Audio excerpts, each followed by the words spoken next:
The corner of the living room is doing something again. A shelf that was supposed to stay clear.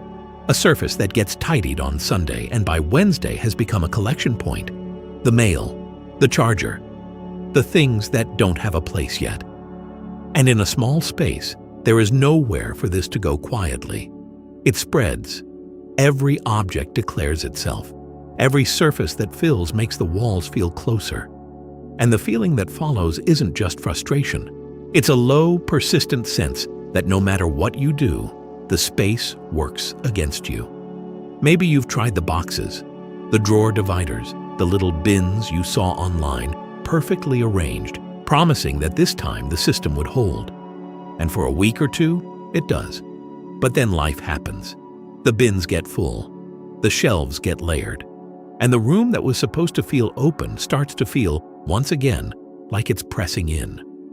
Here is what this video will offer you. Not another system, not a new set of rules, but a way of understanding why a small home feels small, one that changes everything about how you look at your space. Stay until the third principle. That's the one most people never try, and it takes less than 10 minutes.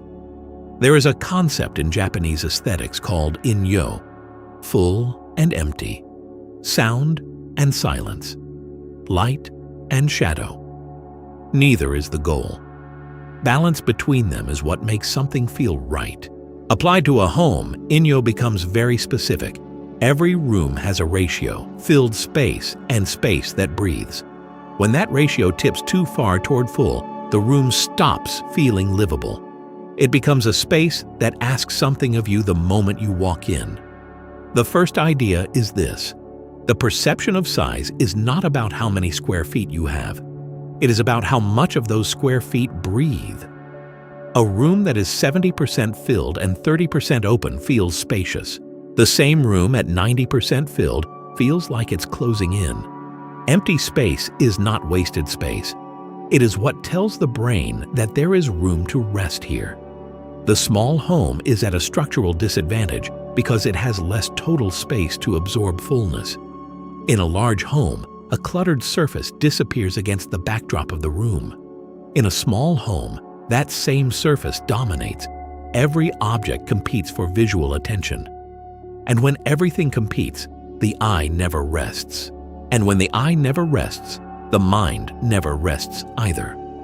The practical invitation here: choose one surface and clear it completely. Not organize it, clear it.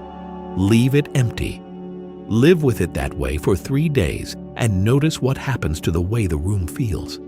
The second idea is what the Japanese call MEA. It is usually translated as negative space, but that translation misses something. Ma is not the absence of something, it is a presence.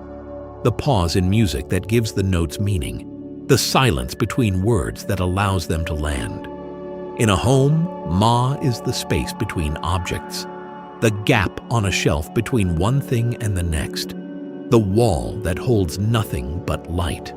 Without Ma, objects blur into each other. The eye sweeps across the room and registers only mass, only weight.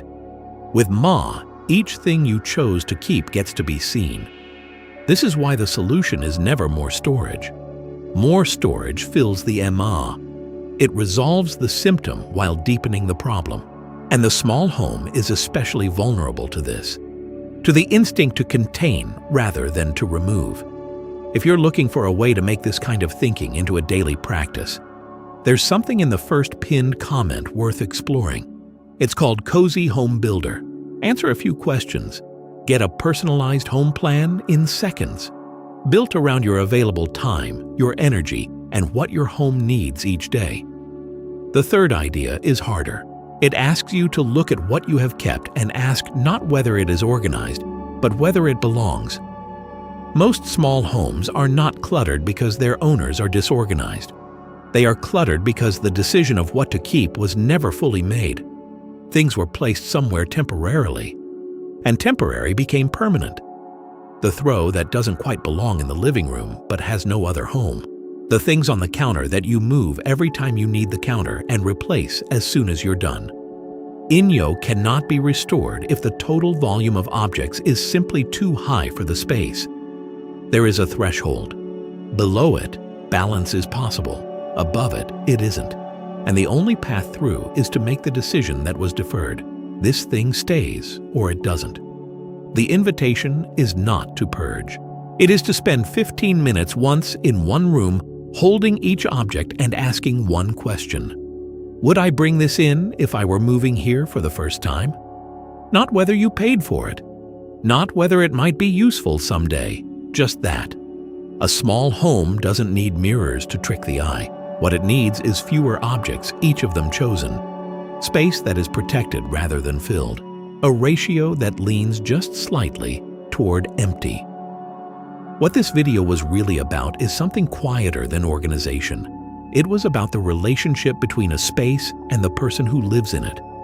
A home that is overfull asks something of you the moment you enter. It adds to what you carry rather than receiving it.